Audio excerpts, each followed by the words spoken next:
Teman-teman, kita next ke video selanjutnya. Nah, kita mulai dengan buka Simulink dulu ya.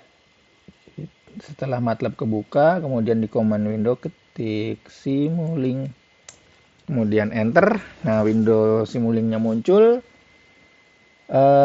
Boleh bikin blank model lagi, tapi nanti blank modelnya memuat yang tadi ya, konfigurasi blok untuk scene, robot, dan juga aktor, serta input buat robotnya. Setelah robot dan scene serta aktornya jadi, kita lanjutin di ngatur kamera. Ya, sekarang kita mau atur kamera. Karena karena ini ya, karena warna warna dikenali lewat computer vision, maka kita perlu meletakkan kamera di badannya robot. Ya, kok gitu ya? Karena sensor yang disediakan ada beberapa, dan representasi yang paling bagus karena ini bekerja di atas engine yang besar dan juga engine yang saya kira sumber dayanya ini cukup, kita pakai kamera aja deh untuk mendeteksi objek-objek di atas meja untuk kemudian dikenali apakah dia itu berwarna biru, kemudian bulat, botol atau bukan botol, serta diameternya agar nanti dicengkram dengan benar dan kemudian dikenali dengan benar gitu, tidak keliru untuk dimasukkan ke dalam bin biru, tempat penampungan biru atau tempat penampungan hijau ya.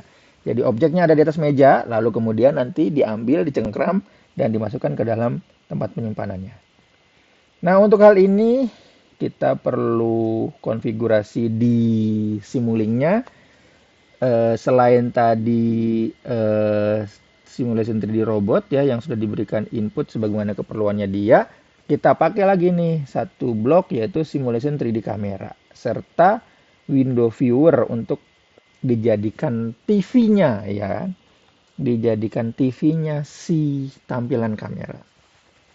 Nah, blok simulation 3D kamera punya 4 keluaran, yaitu gambar itu sendiri, frame demi framenya, lalu kemudian kedalaman gambar, ada depth-nya, ada translasi dan rotasi. Untuk ngambil objek ini silahkan ke library browser, lalu kemudian diketik simulation 3D kamera, enter. Oke, kita ambil yang pertama atau yang kedua, kayaknya sama aja. Saya ngambil yang pertama ya, kita cek apa bedanya. Oh, hanya citra yang keluar. Terus kemudian yang kedua, kita cek. Oh, hanya citra juga yang keluar.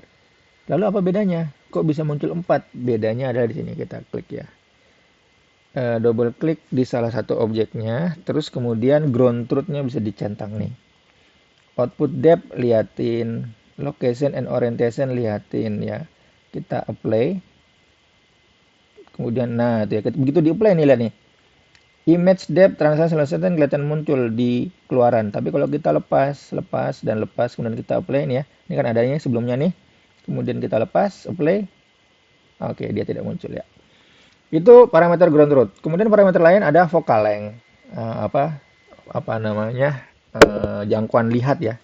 Sudut jangkauannya dalam pixel, terus pusat pusat pusat citranya di mana, lebar citranya berapa, tinggi citranya berapa, distorsinya mau berapa persen, tangensialnya mau berapa, mountingnya mau di mana, mau diletakkan di mana nih, dia sebagai sensor dengan nomor identifikasi berapa, terus dia mau ditempelin di mana nih ya kan, mau di 3D object di dalam panggung mana yang akan memakai ini gitu maksudnya ya. Nah, ini kita harus pilih. Kita mau pasang langsung di dalam scene. Maksudnya dia jadi quote unquote mata malaikat begitu ya. Malaikat lagi terbang dari atas bumi, terus kemudian dia menyorot ke arah bawah, ke arah panggung. Nah, itu kita parent name-nya di scene origin. Atau mungkin kita taruh di actor. Taruh di mana? Taruh di aktornya yang lagi dipasang di atas panggung, di atas tabel gitu ya. Kita minta tabel. Terus atau mungkin kita pasang di robotnya, URS5E robot. Kok ada parent name di sini? URS5 robot ngisinya gimana? Ini akan muncul otomatis kalau teman-teman sudah memberikan penamaan untuk robotnya yang di sini ya. Kalau yang di bawah atas ini kan aktor sama ini scene, udah bawaan kan.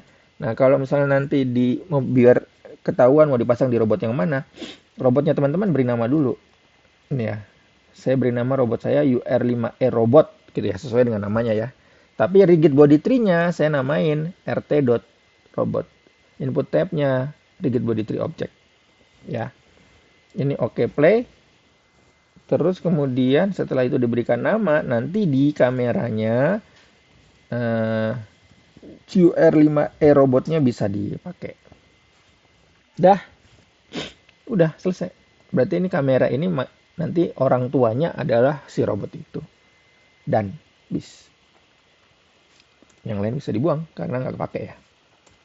Nah, oh ya, ketika menempatkan kamera ini di atas robot, ya, kan robot tuh sendinya banyak ya. Sendinya banyak. Karena sendinya banyak, nah untuk yang ini saya maunya sendinya adanya di gripper paling depan. Nah, di gripper paling depan, gripper itu namanya join, sambungan. Gripper 1 sambungan ke gripper 2, sambungan ke gripper 3, sambungan ke gripper keempat, sambungan demi sambungan. Nah, ini mau ditaruh di sambungan nomor berapa? Nah, di sambungan nomor berapa itu ada namanya yang terletak di dalam hierarki. Yang terletak di dalam hierarki. Hierarkinya itu harus diketahui. Hierarkinya dikenali. Hierarkinya ada dan bisa dikenali, baru kemudian bisa disematkan nama hierarkinya itu di dalam parent name-nya. Nah, untuk yang di kompetisi ARM Robotik ini, gripper ada di tool nomor 0. Di koordinatnya dia di situ, default aja. Mounting location-nya nih naikkan dikit ya. X, Y, Z. Keluarin dikit, dia jangan dipaskan di 0,0. Kalau di 0,0, nanti sama dengan situasi robotis OP2 tenggelam di bawah meja. Nah, ini kita ngeluarin, kita tonjolin dikit. Kita tonjolin dikit apa namanya? Si robotnya keluar dari besinya si robot. Lalu kemudian sudutnya pitch yaw roll-nya kita rubah. Ini dalam radian ya. 1,57 itu 90 derajat. Kita putar balik posisinya. Kita tuker apa namanya derajatnya, apa putarannya. Kita putar dia supaya dia ngadep ke arah luar gripper, bukan menghadap, bukan menyorot ke gripper, tapi menyorot keluar gripper, yaitu yang nanti ke arah meja gitu ya. Lawannya 1957 adalah minus 197. Jadi minus 90 derajat nanti mengarah ke arah gripper, positif 157 dia mengarah ke meja. Nah, ini bisa diatur kalau specify offsetnya dicentang. Ya, mounting location-nya. Kalau nggak dicentang, kita nggak bisa setup. Oke, begitulah dia. Terus kemudian kita cek, run.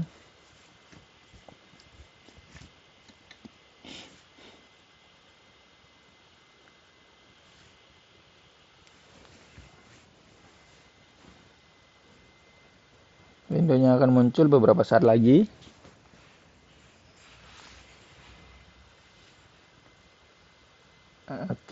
Oke, video viewernya udah kelihatan.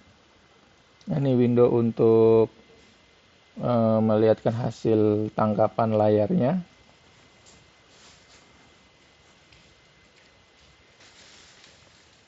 Kemudian loadingnya lagi berjalan. Oke.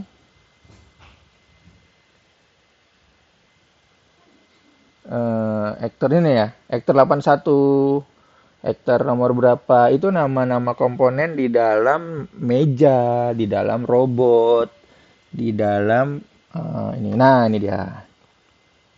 Nama bin dan seterusnya. Ini bisa diklik kanan ya. Klik kanan, nanti teman-teman bisa melihat ini. Klik kanan aktor hierarki. Tuh. Ini meja, ada kotak hijau, kotak biru, scale, body, dan seterusnya ya. Terus nanti kalau di robotnya nih kita bisa juga kali ya. Klik kanan, arahkan kursor di badan robotnya, lalu kemudian kita show hierarki. Nih, pundak, link inersia di base, terusnya ya. Nah, pas sekarang keadaannya robotnya lagi mengarah ke, kita cek tampak atas, top, nih. Oke, robotnya lagi diarah ke kotak hijau ya. Jadi makanya kotak hijaunya lagi kelihatan. Nah, di robotnya ini kita bisa geser kiri kanan dan kita bisa lihat apa namanya sendi-sendinya dia ya. Jadi dia punya sendi banyak. Ini sendi ke satu kalau nggak saya. Kalau kalau ini iya.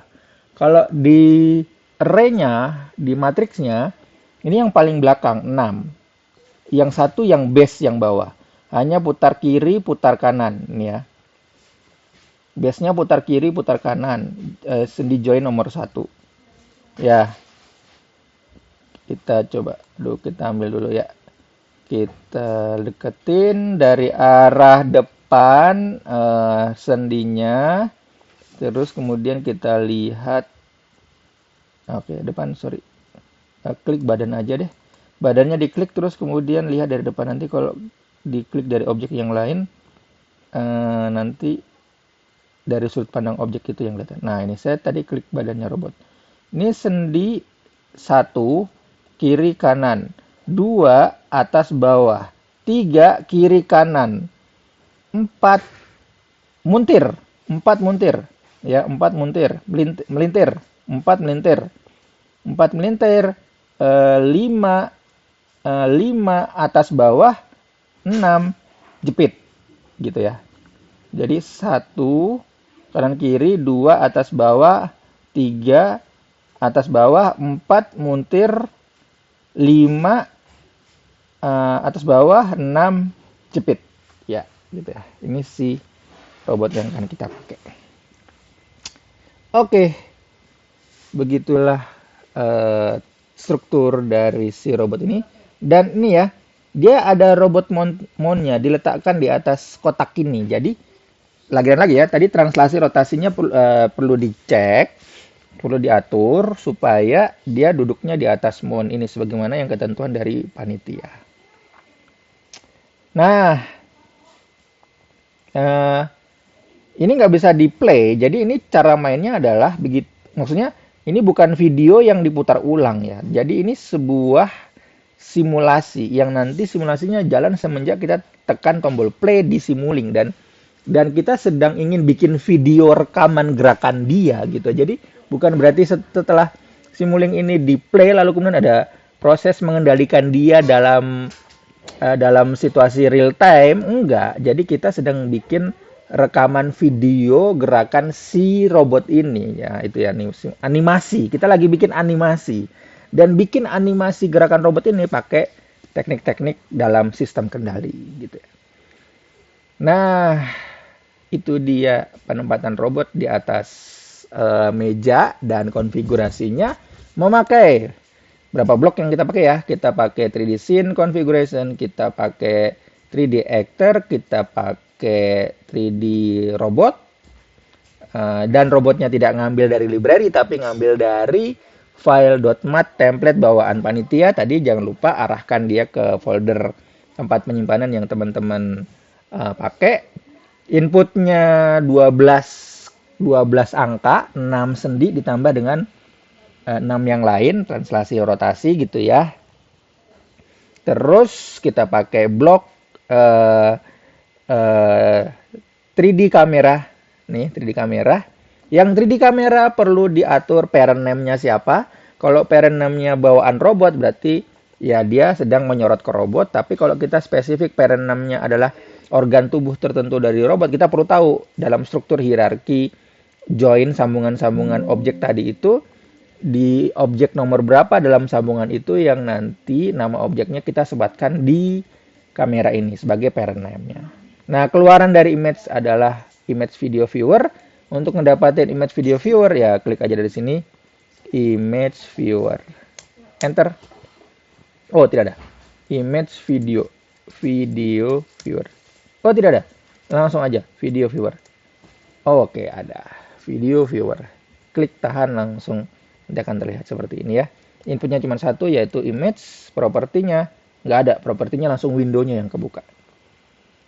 Ya, itulah dia penempatan kamera di atas badan grippernya robot. Thank you. Kita lanjut di video selanjutnya.